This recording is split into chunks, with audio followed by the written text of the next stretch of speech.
Tina baribir o'zim oldimga keldi. Ha, Tina nima bo'ldi? O'xshamadi. O'sha yerda bering menga. Farruh, biz keldik. Faqat shoshilinch bilan assalomu alaykum. Dars qilmasak bo'lmaydi, chunki qilamizda. 9 kun vaqti qoldi.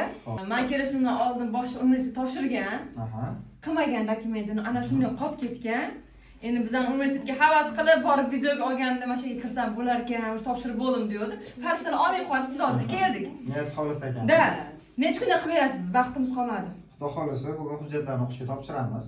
Bir kun ichida qabulni olamiz. Ertaga qabul maktubingizni qo'lingizga beraman. Qabul maktubingiz bilan pasportingizni olib bankka borasiz. O'qishni to'lovini bank orqali qilasiz.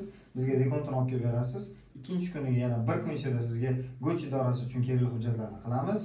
Keyin universitetga borasiz, topshirasiz va undan keyingi kunga xudo xolisa ikametingizni bir oy ichida qo'lingizga olishingiz uchun kutish qoladi faqat. Nima kerak senga? Nima kerak? Boshqa hali. Qolganlarga 2 kunda bityapti, uzoq 2 kun bityapti.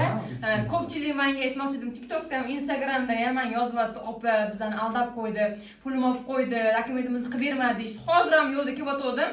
Vizitga berib qo'ydim. Dokumentimni qilib bermadi, o'sha vaqtim kam qoldi deb gapiryotdi. Ishonsanglar bo'ladi o'rtoqlar. Ozgina vaqt qoldi. Qancha? Xudo xolisa mana shu oyda oxirigacha o'qishga qabullarimiz davom etadi. Undan keyin o'z joylar to'lib qolsa kerak menimcha, chunki o'z atiga 50 ta joy qoldi. O'sha yerda o'zing yerirsan. Kofeni ichib turinglar, men dokumentlarni tayyorlashni boshladim unda.